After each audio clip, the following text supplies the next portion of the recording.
Senhores e senhoras, boa tarde. Meus ministros, imprensa, povo brasileiro que me assiste.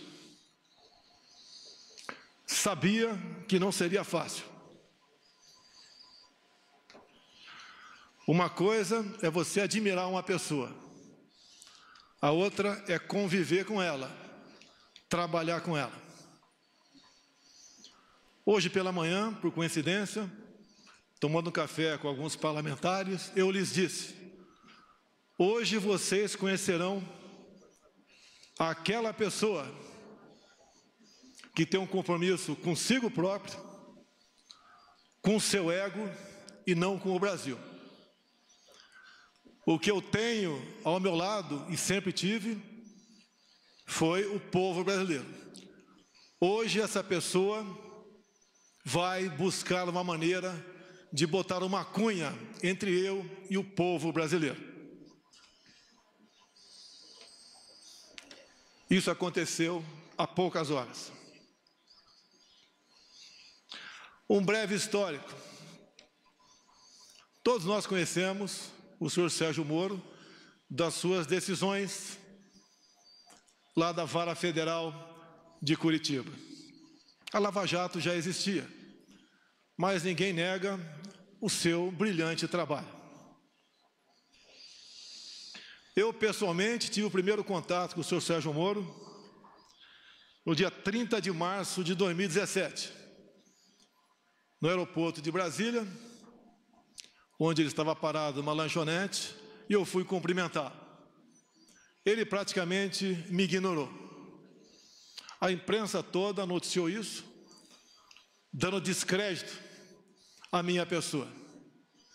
Confesso que fiquei triste, porque ele era um ídolo para mim. Eu era apenas um deputado, humilde deputado, como é, ou como são, a maioria do que estão no parlamento brasileiro. Não vou dizer que chorei, porque estaria mentindo, mas fiquei muito triste.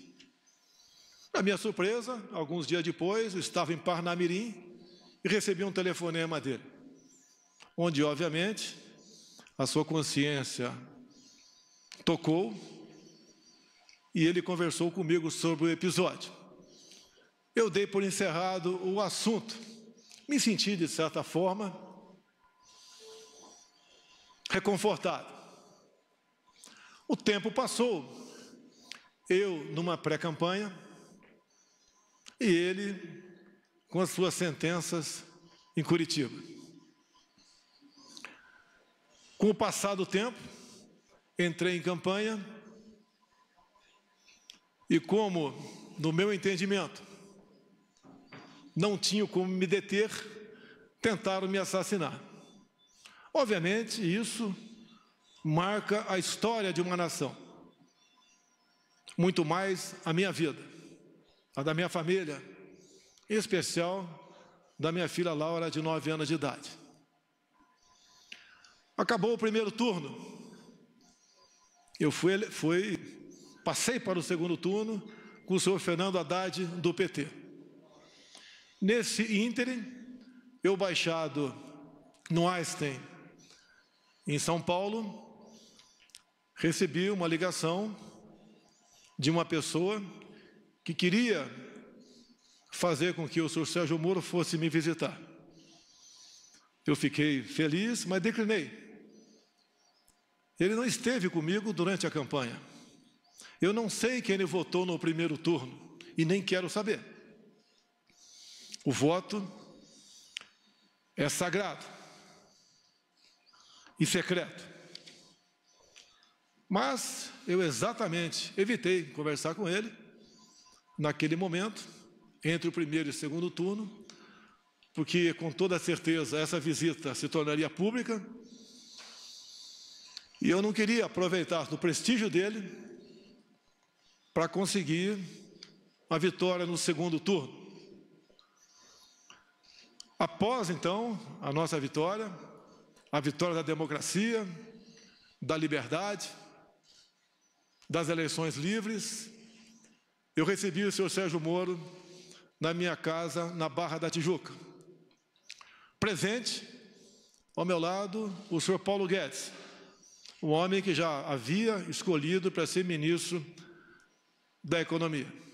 E ali traçamos alguma coisa de como ele seria tratado caso aceitasse o nosso convite para ser ministro da Justiça. Obviamente, repito, ele não participou da minha campanha. Acertamos, como fiz com todos os ministros, vai ter autonomia no seu ministério. Autonomia não é sinal de soberania. A todos os ministros, e a ele também, falei do meu poder de veto. Os cargos chaves teriam que passar pelas minhas mãos e eu daria o sinal verde ou não. Para todos os ministros foi feito dessa maneira. Mais de 90% desses cargos que passaram pelas minhas mãos, eu dei o sinal verde. Assim foi também com o senhor Valeixo, até ontem, diretor-geral da nossa honrada e gloriosa Polícia Federal. A indicação foi do senhor Sérgio Moro, apesar de a lei de 2014 dizer que a indicação para esse cargo e a nomeação é exclusiva do senhor presidente da República. Abri mão disso, porque confiava no senhor Sérgio Moro. E ele levou a sua equipe, ou trouxe a sua equipe aqui para Brasília. Todos os cargos chaves são de Curitiba, inclusive a Polícia Rodoviária Federal. Lógico, me surpreendeu.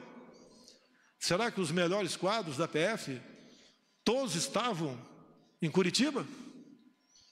Mas vamos confiar, vamos dar um crédito. E assim, nós começamos a trabalhar. O senhor da imprensa bem sabe que eu não conto com a isenção, na maioria das vezes, por parte de vocês, nas matérias publicadas. Desde o começo, já se começou a falar que eu estava dificultando operações de combate à corrupção. Porque as operações, com muito menos intensidade, apareciam. Mas é óbvio que isso ia acontecer.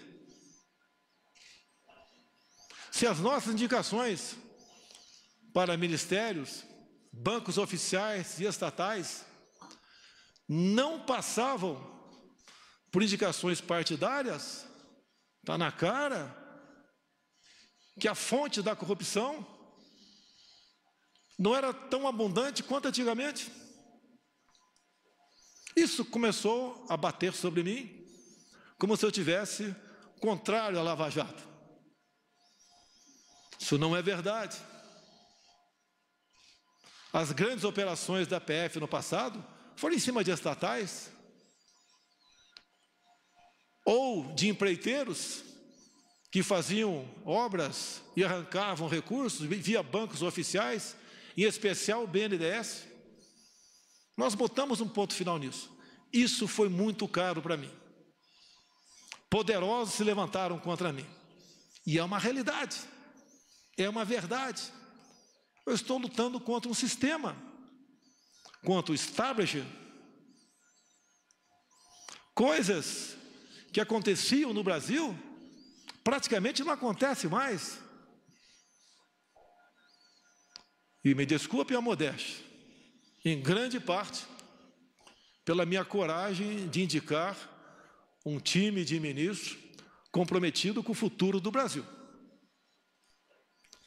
Continua não sendo fácil, mas pode ter certeza, hoje em dia, eu conto com muitos parlamentares dentro do Congresso Nacional que já comungam dessa tese, de vários partidos, exceto da extrema esquerda, porque o que eles querem, no final das contas, é roubar a nossa liberdade. No que depender de mim, não medirei esforços para que isso não aconteça. dizer ao prezado ex-ministro Sérgio Moro, como o senhor disse hoje na sua coletiva, por 3 vezes, o senhor disse que tinha uma biografia a zelar. Eu digo a Vossa Senhoria que eu tenho um Brasil a zelar.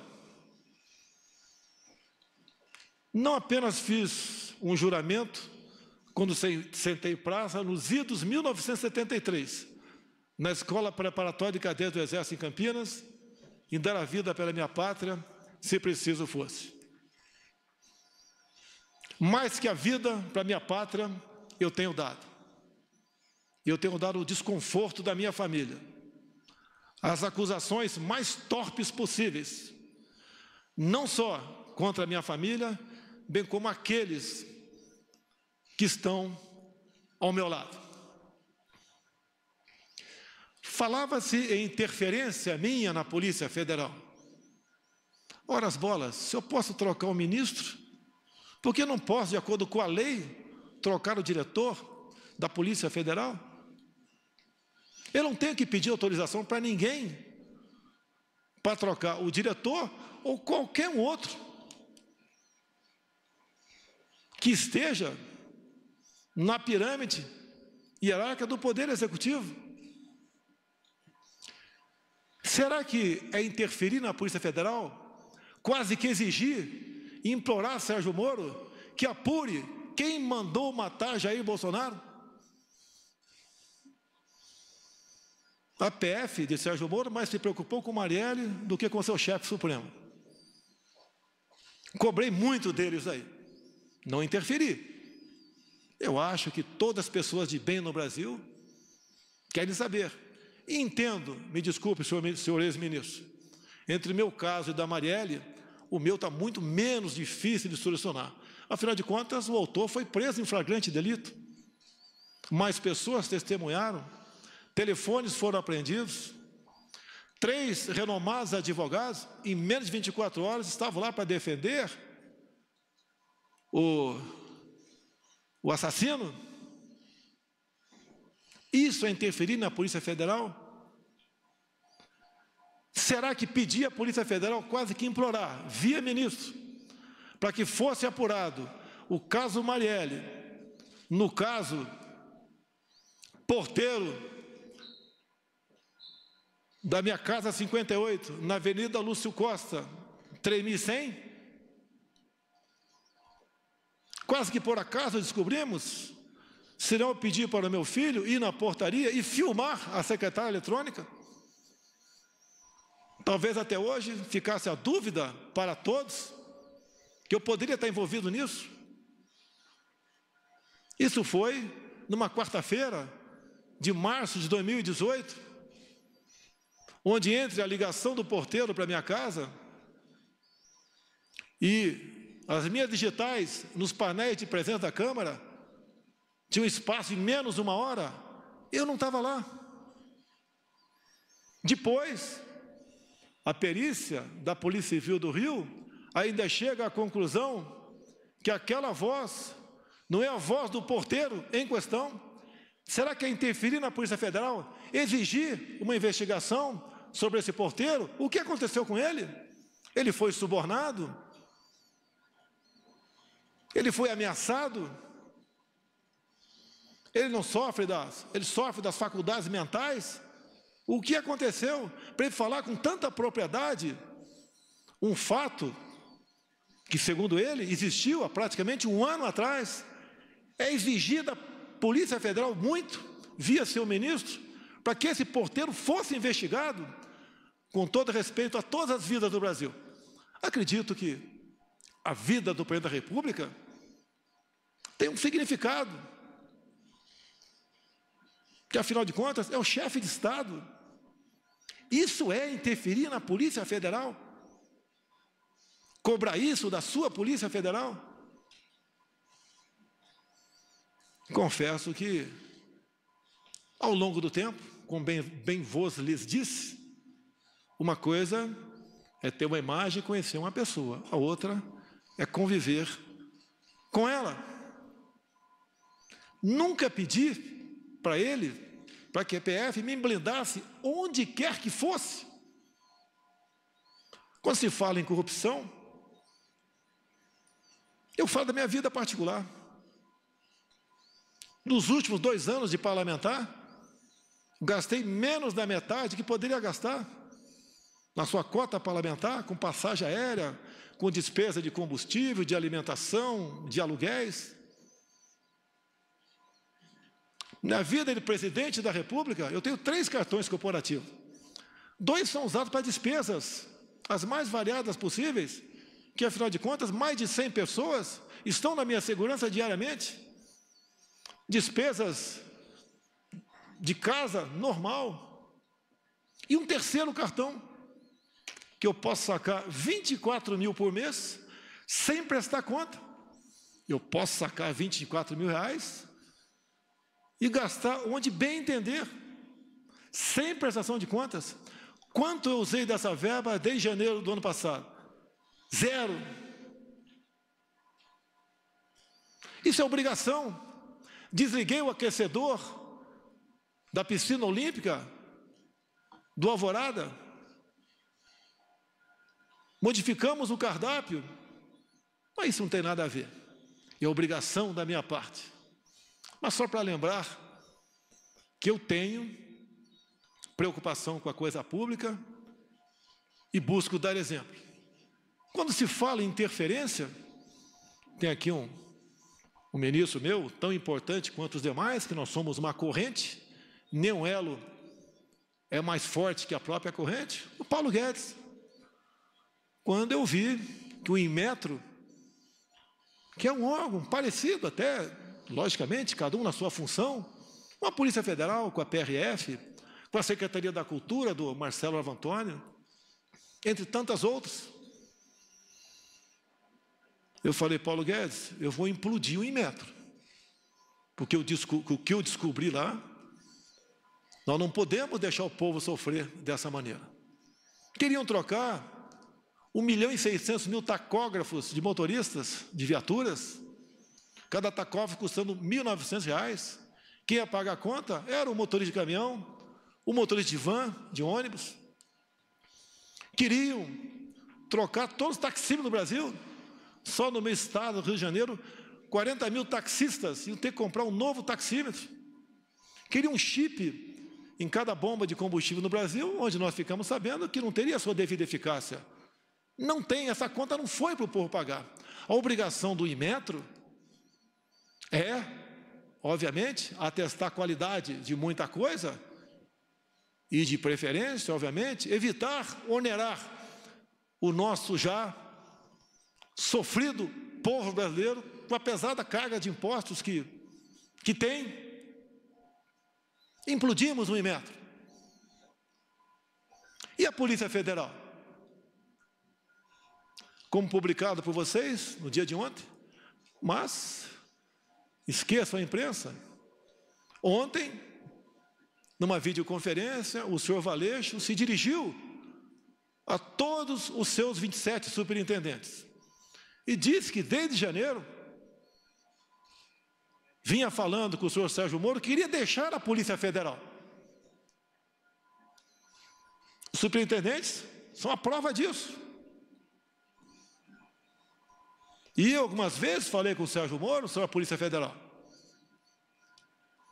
Quando eu me elegi, havia uma ideia por parte de policiais, muitos trabalhavam comigo, em torno de 60 em rodízio, eu tinha direito a isso pela legislação, até o maior efetivo, por ser o candidato com maior chance, e mesmo assim, apesar de todo o trabalho da Polícia Federal, não conseguiu evitar a tentativa de homicídio, mas eu digo, foi a Polícia Federal, com o seu trabalho técnico, preventivo, que também foi um elo na salvação da minha vida. Porque a cada ponto, a cada esquina que eu passava, eles tinham um plano da minha evacuação, caso sofresse alguma coisa. Então, a Polícia Federal, em primeiro lugar, eu devo a minha vida a esses homens, bem como alguns policiais militares de Brasília e do Rio que voluntariamente estavam lá em Juiz de Fora. E o que eu quero, o que nós queremos da Polícia Federal, que ela seja usada em sua plenitude, que as suas operações sejam, no mínimo, mantidas, no que depender de mim, potencializadas, que é com o trabalho dela que nós damos esperança, num primeiro momento, à população brasileira. O combate à corrupção, o combate ao crime organizado. E, como mesmo o senhor Valeixo disse que estava cansado, eu comecei a fazer gestões junto ao ministro para trocarmos o diretor-geral da Polícia Federal. Era a intenção dele, como ele declarou ontem, que desde janeiro queria sair. Nós cansamos, nós não somos máquinas. No dia de ontem, eu conversei com o senhor Sérgio Moro, só eu e ele, como na maioria das vezes nossas conversas, onde eu sempre abri o coração para ele. Eu já duvido se ele sempre abriu o coração para mim. Eu sempre disse aos meus ministros, a confiança tem que ter dupla mão. O ministro quer que eu confie nele, quer e tem razão, mas eu também quero que o ministro confie em mim. Sempre falei para ele, Moro, não tenho informações da Polícia Federal. Eu tenho que todo dia ter um relatório do que aconteceu, em especial nas últimas 24 horas, para poder bem decidir o futuro dessa nação. Eu nunca pedi para ele o andamento de qualquer processo. Até porque a inteligência, com ele, perdeu espaço na justiça. Quase que implorando informações. E assim, eu sempre cobrei informações dos demais órgãos de inteligência oficiais do governo, como a ABIN, que tem à frente um delegado da Polícia Federal. Uma pessoa que eu conheci durante a minha campanha e tem um nome e é respeitado pelos seus companheiros. E conversando ontem com o Moro, entre muitas coisas, até que chegou na questão Valeixo. Eu falei, está na hora de botar um ponto final nisso. Ele está cansado, está fazendo como pode o seu trabalho. Pessoalmente, não tenho nada contra ele. Conversei poucas vezes com ele durante 1 ano e 4 meses. Sim, poucas vezes, mas conversei com ele. E a maioria das vezes estava o Sérgio Moro do lado. Então, eu falei que amanhã, dia de hoje, o Diário Oficial da União publicaria a exoneração do senhor Valeixo. E, pelo que tudo indicava, a exoneração a pedido. Bem, ele relutou, o senhor Sérgio Moro, e falou, mas o nome tem que ser o meu. Falei, vamos conversar. Por que tem que ser o seu e não o meu? Ou então vamos pegar, já que não tem interferência política, técnica ou humana, pegar os que têm condições e fazer um sorteio. Por que tem que ser o dele e não possivelmente o meu, ou um de consenso entre nós dois? E eu lembrei da lei de 2014, que a indicação é minha, é prerrogativa minha. E o dia que eu tiver que submeter a qualquer um subordinado meu, eu deixo de ser presidente da República. Jamais pecarei por omissão. Falei para ele, quero um delegado, que pode não ser o seu, pode não ser o meu, mas que eu sinta, além da competência óbvia, se bem que isso é uma coisa comum entre os delegados da Polícia Federal, que eu possa interagir com ele. Por que não? Eu interajo com os órgãos de inteligência das Forças Armadas, se preciso for, eu interajo com a ABIN, interajo com qualquer um do governo, sempre procuro o ministro, mas numa necessidade, eu falo diretamente com o primeiro escalão daquele ministro, como ontem, ou anteontem, eu tinha que decidir uma coisa, tinha que ver com a Marinha. Mas como era exclusivamente com a Marinha, eu resolvi naquele momento não falar com o ministro da Defesa. Falei diretamente com o da Marinha e foi resolvido de acordo com com o interesse dele. E depois participei do Ministério da Defesa. Isso não é quebra de hierarquia, é necessidade. Não posso abrir mão disso, assim como o Ministério da Defesa pode ligar diretamente com o comandante de batalhão, sem passar pelo comandante da brigada. Se preciso for, depois ele participa, para evitarmos que venhamos ferir o princípio da hierarquia. E mais, já que ele falou em algumas particularidades, mais de uma vez, o senhor Sérgio Moro disse para mim, você pode trocar o Valeixo sim, mas em novembro, depois que o senhor me indicar para o Supremo Tribunal Federal. Me desculpe, mas não é por aí. Reconheço as suas qualidades em chegando lá, se um dia chegar, pode fazer um bom trabalho, mas eu não troco. E outra coisa, é desmoralizante para um presidente ouvir isso, mais ainda externar, ou não trocar, porque não foi trocado, sugerir a troca de 2 superintendentes entre 27. O do Rio, a questão do porteiro. A questão do meu filho, 04, o Renan, que agora tem 20, 21 anos de idade, quando, no clamor da questão do porteiro, do caso Adélio, que os 2 ex-policiais teriam ido falar comigo, também apareceu que o meu filho 04 teria namorado a filha desse ex-sargento. Eu comecei a correr atrás. Primeiro eu chamei meu filho. Abre o jogo. Pai, eu saí com metade do condomínio. Nem lembro quem é essa menina. Se é que eu estive com ela. Hoje a vida é assim. A intenção de dizer que o meu filho namorava a filha do ex-sargento era que nós tínhamos um relacionamento familiar. Eu não me lembro dele.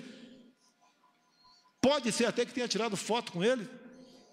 Durante pré-campanha e campanha era comum eu tirar em média 500 fotografias por dia, porque essa era a minha imprensa. E daí eu fiz um pedido para a Polícia Federal, quase com por favor, chegue em Mossoró e interrogue o ex-sargento.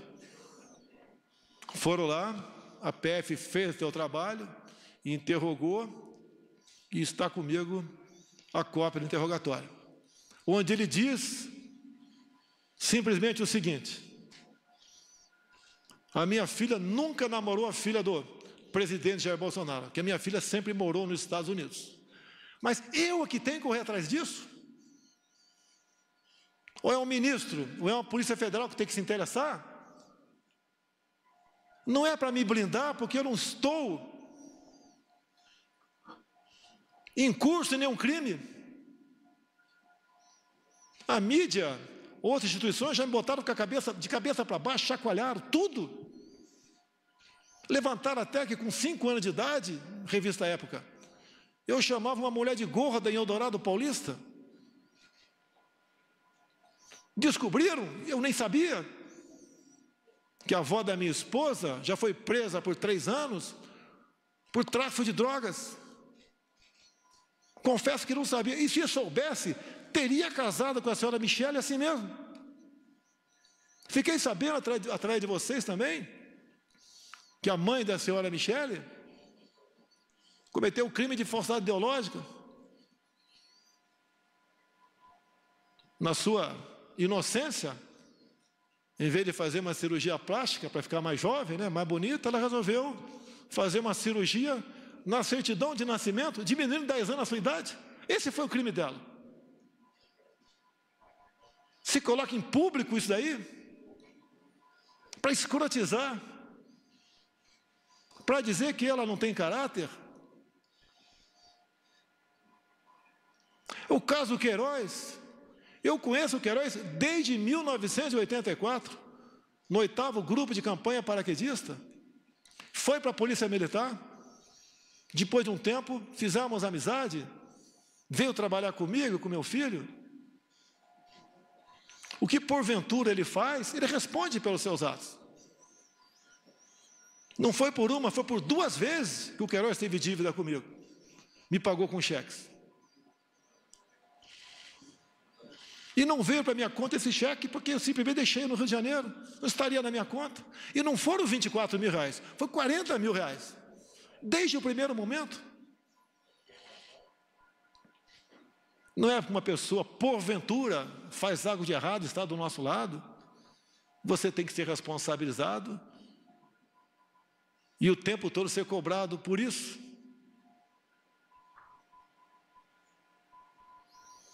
Nunca pedi para blindar ninguém da minha família. Jamais faria isso.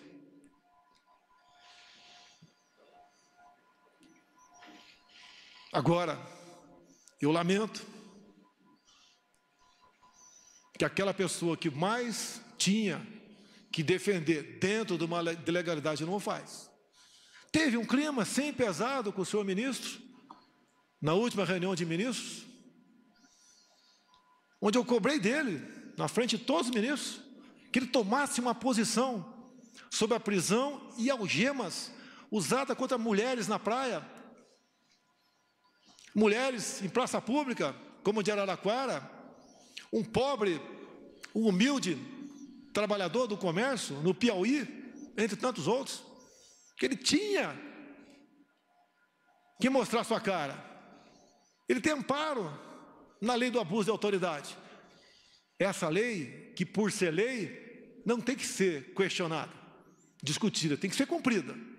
Quem é contra ela, que apresente o MADIM junto ao órgão competente para que ele ajuize junto ao Supremo Tribunal Federal. A resposta dele foi o silêncio. Boas matérias, ele aparece, mas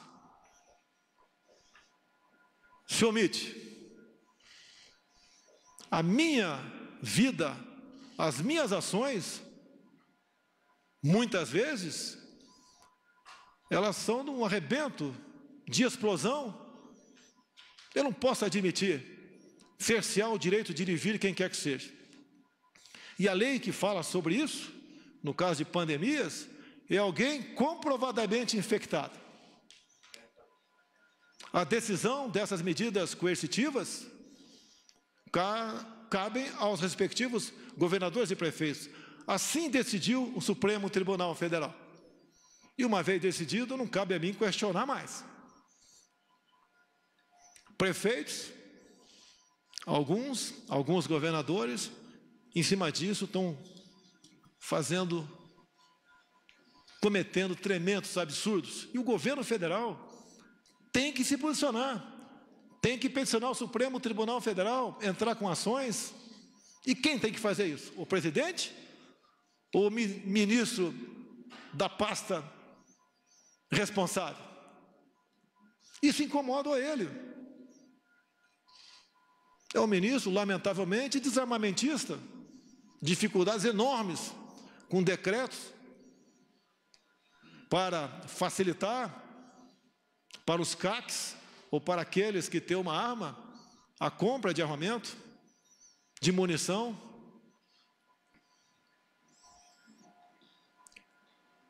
Aquilo que eu defendi durante a campanha e pré-campanha, os ministros têm obrigação de estar junto comigo. Caso contrário, não estão no governo certo. Não tenho mágoa do senhor Sérgio Moro. Hoje pela manhã, acredito que 7 ou 8 deputados, ou meia dúzia, tomaram café comigo. E eles estão à vontade, se quiser falar ou não. Eu lhes disse, hoje vocês vão conhecer quem realmente não me quer na cadeira presidencial. Esse alguém não está no Poder Judiciário, nem está no Parlamento Brasileiro. Não lhes disse o nome. Falei, vocês vão conhecê-lo às 11 da manhã. repetindo a vocês, veio com a cunha. Se ele quer ter independência, como eu tenho, autoridade, ou se quisesse, poderia vir candidato em 2018.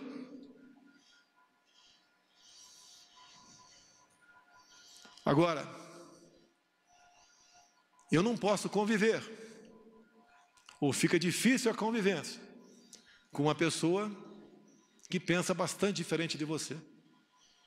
Um fato que foi noticiado muito no início do ano passado, ele nomeou a senhora Ilona Sabó como suplente de um conselho, e nós sabemos que essa senhora, ou senhorita, tem publicações, as mais variadas possíveis, defendendo o aborto, ideologia de gênero, entre tantas outras coisas, que estão em completo desacordo com as bandeiras que eu defendi, que os cristãos brasileiros também defendiam, e até ateus defendiam também. Não foi fácil conseguir a exoneração dessa pessoa, porque o tempo todo você me deu carta branca e porteira fechada. Mas quase sempre se lembrava do poder de veto. Torci muito para dar certo. Muito.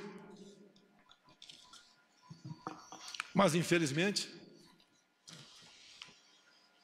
ou felizmente, no dia de hoje, após nossa conversa no dia de ontem, eu até fui sinalizado que ele compareceria à presidência e seria bem recebido, como foi o senhor Mandetta há poucos dias,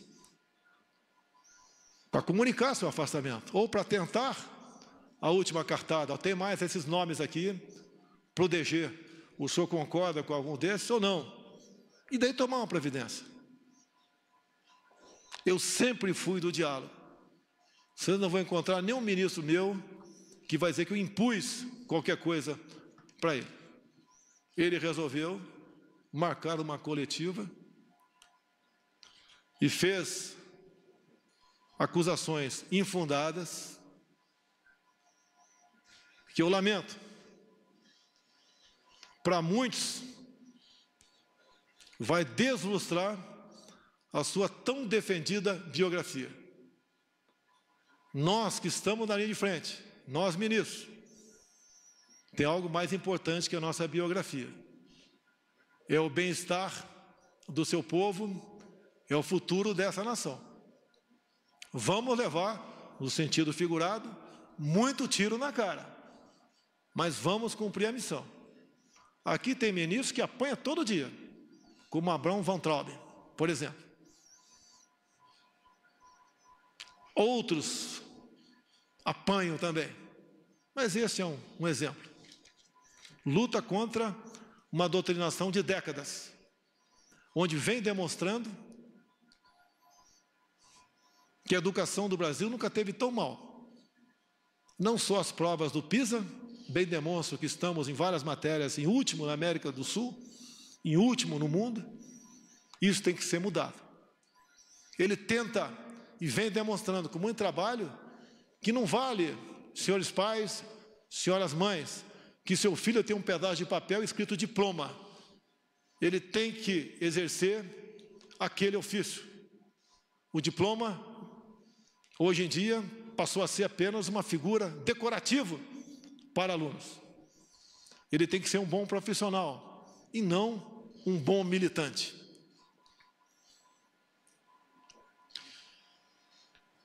Três páginas bem curtas apenas aqui, eu vou ler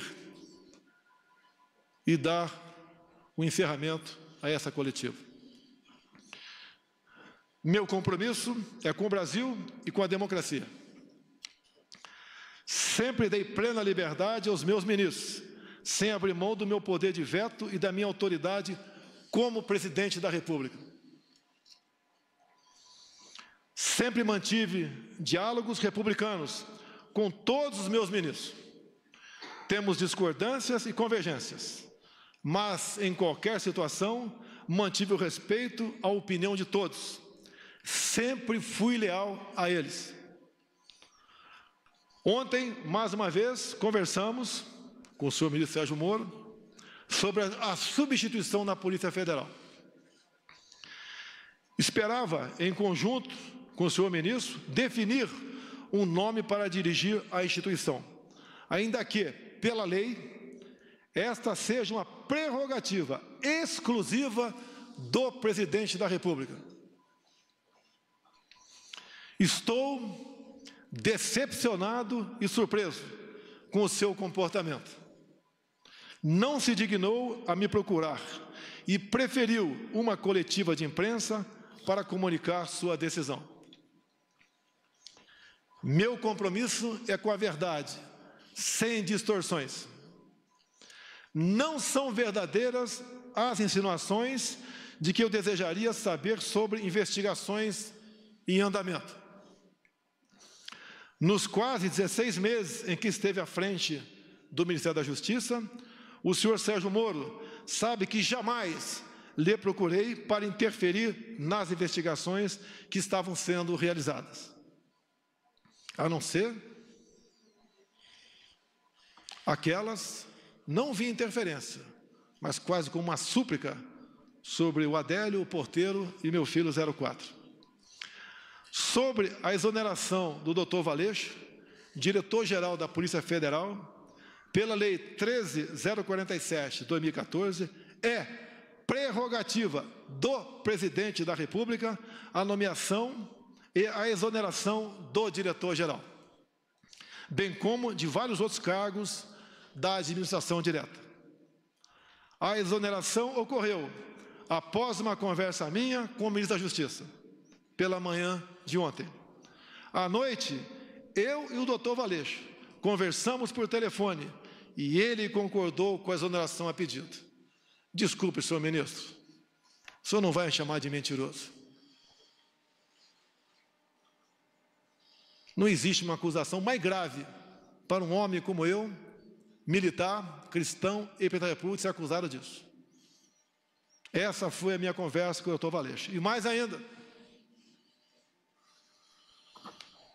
não só a imprensa publicou, no dia de ontem e de hoje, bem como, entre aspas, o doutor Valeixo, em contato com a Superintendência do Brasil, comunicando que estava cansado, que desde janeiro queria sair. Então não foi uma demissão que causasse surpresa a quem quer que fosse. A PF é uma instituição de Estado. Ela deve se conduzir de acordo com a Constituição Federal e as leis do país. Não importa quem as conduza.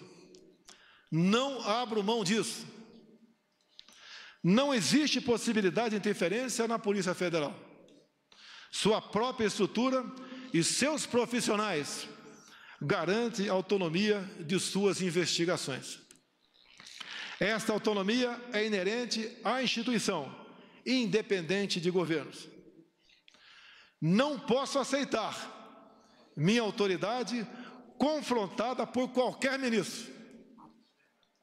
Assim como respeito a todos, espero o mesmo comportamento. Confiança é uma via de mão dupla. Continuarei fiel a todos os brasileiros. Seguirei no combate à corrupção, às organizações criminosas e no trabalho para a redução da criminalidade. O governo continua. O governo não pode perder sua autoridade por questões pessoais de alguém que te antecipa a projetos outros. Travo o bom combate. A minha preocupação é entregar o Brasil para quem vier me suceder no futuro, bem melhor do que recebi em janeiro do ano passado. Confio nos meus ministros, nos servidores públicos, que têm nos ajudado a vencer a estes obstáculos. O Brasil é maior do que qualquer um de nós. Esse é o nosso compromisso, esse é o nosso dever de servir a pátria. A pátria vai ter de cada um de nós o seu empenho, o seu sacrifício e, se possível, se for necessário, o teu sangue para defender a democracia e a liberdade. Meu muito obrigado a todos os senhores. Está encerrado este pronunciamento.